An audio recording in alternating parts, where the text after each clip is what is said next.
मिल्लत times में आपका खैर मकदम है। मैं हूं काशिफ हसन। 1 साल तक ऐसे नाकर्दा गुनाहों की सज़ा जो सबूत के अभाव में दिल्ली पुलिस पेश नहीं कर सकी, और तीनों ऐसे मुलजिमीन जिन पर यह मुकदमा था कि दिल्ली दंगों में इनका हाथ है और ये शामिल हैं, उनको रिहाई नसीब हुई है। ज़मानत पर वो रिहाई हुए हैं। उसमें पहला नाम आसिफ इकबाल तन्हा, जिनका ताल्लुक़ ईसाइयों से है, और दूसरा नाम दिवंगना कलिता और नितिशा नरवाल का है। इन तीनों को ज़मानत पर रिहाई मिल गई है। उससे पहले भी एक ड्रामा हुआ और बड़े पैमाने पर हाई वोल्टेज ड्रामा हुआ। दिल्ली पुलिस इस ज़मानत याचिका को रद्द करवाने सुप्रीम कोर्ट तक पहुंची, लेकिन सुप्रीम कोर्ट ने भी आज इन तीनों मुलजिमीन के हक़ में फ़ैसला सुनाया और ये कहा जो ज़मानत पर रिहा हुए हैं उनकी रिहाई बाकी रहेगी। हमारे साथ ख़ुद बात करने के लिए मौजूद हैं आसिफ इकबाल तन्हा। लेकिन अब ये तन्हा नहीं है, अपने दोस्तों के दरमियान है और अपने परिजनों और रिश्तेदारों के साथ हैं। आसिफ इकबाल तन्हा, सबसे पहले आपसे ये पूछना चाहेंगे कि कैसा रहा ये 1 साल का पूरा सफ़र? ऐसे गुनाह जिसके सबूत के अभाव में दिल्ली पुलिस पेश नहीं कर सकी और इस नाकर्दा गुनाहों की सज़ा के पीछे आपको 1 साल तक जेल में रहना पड़ा, क्या महसूस करते हैं?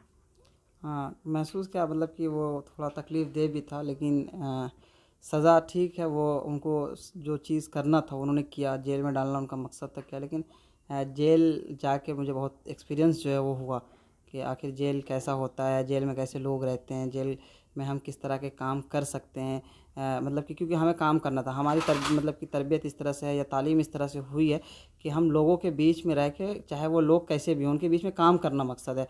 यानी कि उनके लिए आवाज़ उठाना, जो जहाँ पे अधिकारों का हनन हो रहा हो, जहाँ पे जो है जो हक़ हो, जो हुकूक जो मिलते हैं लोगों को, उसका जो है वो कहीं ना कहीं जो है वो पामाल हो रहे थे। तो उसकी आवाज़ उठाने के लिए जो है उसकी सज़ा मिली थी, और वो सज़ा को जो है हम सज़ा के तौर पे नहीं देख रहे थे, बल्कि जो है हम ये सोच रहे थे कि ठीक है, हम बेगुनाह हैं और इसका जो भी रिज़ल्ट आएगा वो हमारे हक़ में और बेहतर रिज़ल्ट होगा।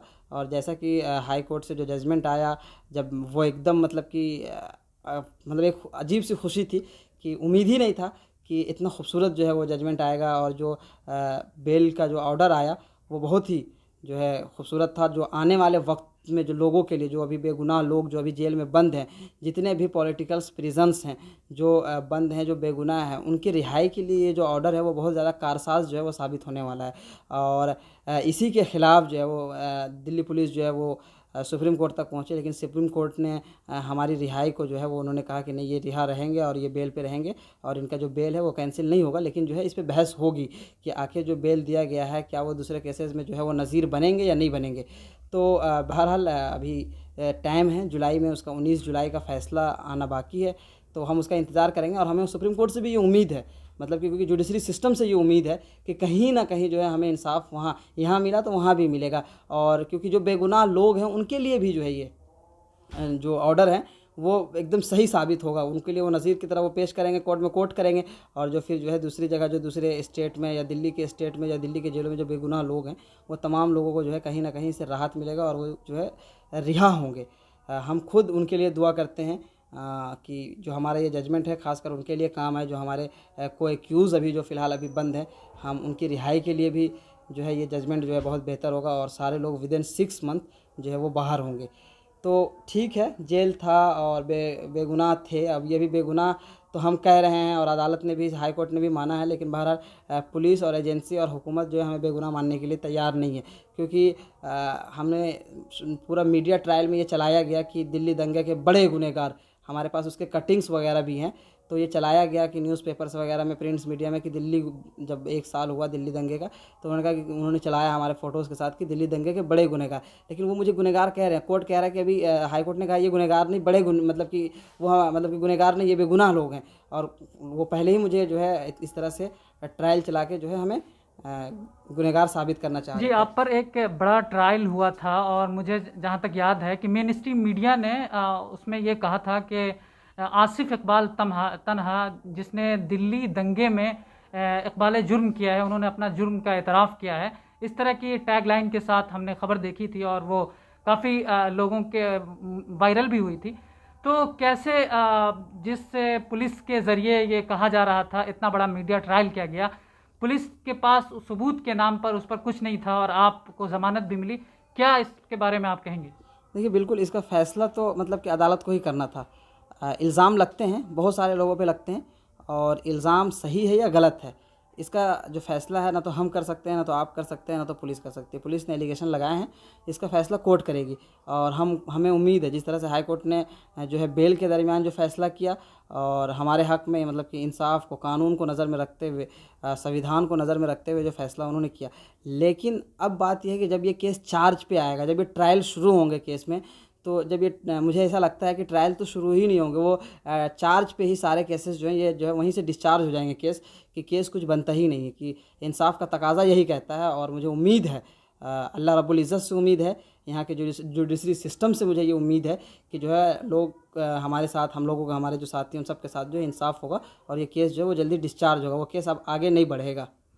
अभी सीएए और एनआरसी और एनपीआर को लेकर कुछ दिनों पहले एक न्यूज़ भी आई थी, तो आप होम मंत्रालय का एक नोटिफिकेशन भी आया था, तो आप क्या कहेंगे? अब क्या इन बातों को लेकर आप आगे लड़ाई आपकी जारी रहेगी या इस सिलसिले में आप अपना क्या व्यूज़ रखते हैं?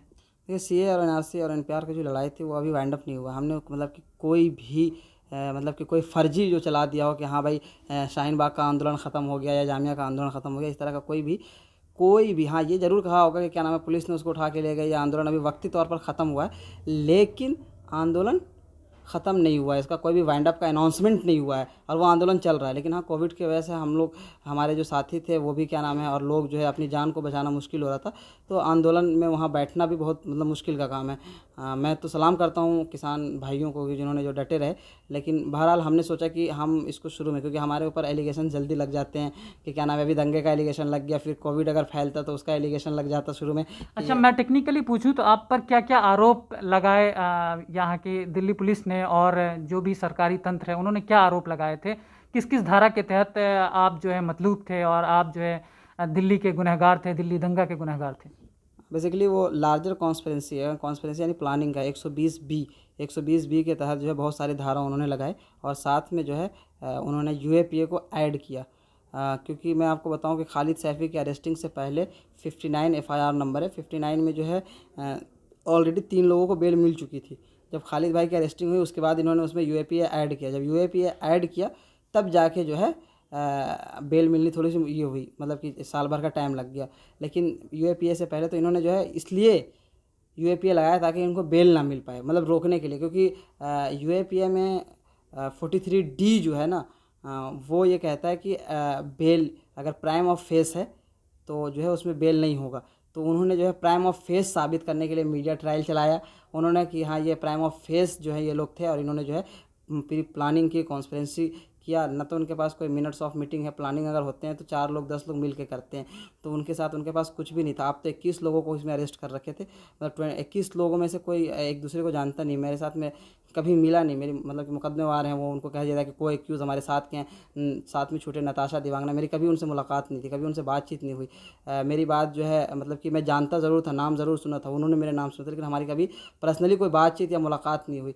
इसी तरह इसरत जहाँ थी उनसे मुझे मेरी कभी, गुलफिशा थी उससे मेरी कभी बातचीत नहीं हुई। इसी तरह हमारा को एक्यूज़ बना दिया गया अथर को, उससे मेरी कोई बातचीत नहीं थी। हाँ, खालिद भाई से मेरी बातचीत थी, उमर खालिद को मैं जानता था, लेकिन बहुत सारे लोग ऐसे हैं जो एक दूसरे को जानते ही नहीं, उनको एक साथ जो है प्लांट करने का उन्होंने कोशिश किया कि इनका इनसे लिंक है इनका, लेकिन वो जो है हिंदुस्तान में कहीं भी जो है कॉन्स्पिरेंसी अब तक जो है एजेंसी जो है उसको प्रूफ नहीं कर पाई है। तो ये आसिफ इकबाल कह रहे हैं कि कॉन्स्पिरेंसी जो दिल्ली पुलिस ने चलाई थी वो सिद्ध नहीं हो सका। एक और बात जानना चाहूँगा, आप अभी जामिया के स्टूडेंट हैं, तो आप अपने पढ़ाई को लेकर क्या सोचते हैं, क्या कहते हैं, कैसे आप ये सड़कों की लड़ाई और जामिया में अपने तालीम को आगे जारी रखेंगे? बिल्कुल जामिया से करेंगे, जामिया ने ही सिखाया है, क्योंकि जामिया को जब मैंने पढ़ा तो जामिया से ही पता चला था कि जामिया जो है वो वहीं से खिलाफत मूवमेंट, नॉन कॉपरेशन मूवमेंट जो है इस तरह से शुरू हुआ, वहाँ से जो है आज़ादी की लड़ाई लड़ी गई। तो वहीं जो उसकी तारीख़ थी जामिया को, उसको पढ़कर हमने एडमिशन लिया और हमने उस तारीख़ को दोहराने का, जो हमारे बुज़ुर्ग, जो हमारे सालिहीन और जो है जो हमारे बुज़ुर्ग ने, जो है असलाफ़ ने जो कुछ उन्होंने अंजाम दिया, तो हम उसी को जो है आगे लेकर चलने की कोशिश करे थे। उन्होंने पूरी मतलब कि हिंदुस्तान को, मतलब कि जो है वो आज़ादी की तरफ लेके गए और वो आज़ाद कराए देश को। तो जामिया मिल्लिया इस्लामिया की जो ऐसे जो आवाज़ उठी थी वो एक कौम के मानने वालों के लिए, संविधान पे यकीन रखने वाले के लिए, इंसाफ पसंद लोगों के लिए जो है वो मोमेंट शुरू हुआ और उसमें सारे लोग आए और एक लोगों को जो है वो इसमें जीत ज़रूर मिलेगी। आखिरी सवाल मैं करना चाहता हूँ कि आप एक मिडिल क्लास बैकग्राउंड से आते हैं और इतना बड़ा केस और उसमें जो तमाम खर्च होते हैं और जो तमाम चीज़ें होती हैं, तो कैसे आपने ये बर्दाश्त किया और किन लोगों ने आपका साथ दिया और कैसे इस केस में आप इसको लेकर आगे बढ़े? इस बारे में आप कुछ कहना चाहें तो? देखिए, अल्लाह की मदद जो है, जब आप कोई काम करते हैं तो पैसे और जो है ये सारी चीज़ें बहुत मायने नहीं रखती है कि क्या चीज़ कहाँ से आएगा। कहीं ना कहीं से मदद आते हैं, लोग खड़े रहते हैं करने के लिए। अब किसने किया, कहाँ से आया, ये बातें जो है कहने लायक नहीं है। और शायद मैं जेल में था तो मुझे पता भी नहीं है कि सही से कि किन कैसे लोग, लेकिन जिन लोगों ने भी किया, जिन लोगों के साथ खड़े रहे, उनका मैं दिल के गहराइयों से शुक्रिया अदा करता हूँ। ख़ासकर मैं अपने ऑर्गेनाइजेशंस का, तहरीक इस्लामी का, जमात इस्लामी का जो है मैं शुक्रगुज़ार हूँ कि उन लोगों ने हमें जो है कभी साथ नहीं छोड़ा, कि मैं उस तंजीम का पार्ट हूँ। ये जो इतना बड़ा फलता फूलता दरख्त है, मैं उसका एक अभी जो है छोटा सा पत्ता था, और अगर वो पत्ता टूट गया था तो उन्होंने जो है उस पत्ते को झाड़ू मारकर जो है साइड नहीं किया, बल्कि उसको जो है दोबारा से इंतज़ार किया कि ये फिर से फूलेगा और फलेगा और एक नए पत्ते की तरह, यानी ये पत्ता जो है बड़ा होगा। एक छोटा पत्ता गिरा था लेकिन उसको बड़ा करने का जो है पूरी कोशिश की गई, जाके झाड़ू मार के हटाने का कोशिश किया गया। इसी तरह जो है पूरी कम्युनिटी, पूरे हिंदुस्तान के इंसाफ पसंद लोग, जिन्होंने हमारे लिए आर्टिकल लिखे, ज़रूरी नहीं है कि फाइनेंशियल ही सपोर्ट सब कुछ होता है, जिन्होंने हमारे लिए आवाज़ उठाए, जिन्होंने आर्टिकल्स लिखे, जिन्होंने जो है कैंपेनिंग चलाए, उन तमाम लोगों का योगदान है। ऐसा नहीं, मदद इन्होंने भी मदद की, इनके मदद भी रहे, जिनसे जो है जुडिशरी को भी पता चला कि हाँ भाई ये लोग, ये लोग जानते थे और ये लोग बेगुनाह लोग हैं। वो इन्होंने लोगों ने लिखा जो हम लोगों को जानते थे, जो हम लोगों के साथ हमेशा खड़े रहते थे। तो वो तमाम लोग जो हैं कहीं ना कहीं जो है मदद किए हैं। तो उन तमाम लोग जो हैं इसके शुक्रगुज़ार हूँ मैं उनका, और कि अल्लाह तबारक व तआला जो है उनके जो उन्होंने मदद किया है और उसको जो है कबूल फरमाया, और जो है जो रिहाई हमारे लिए जिस तरह से है, जिस तरह से मुझे नाजायज़ तरीके से फंसाया गया था, और भी बहुत सारे लोग जो हैं बेगुनाह हैं, उनके लिए भी लड़ाई जो है वो लड़ें, और हम लोग हमेशा लड़ते रहेंगे।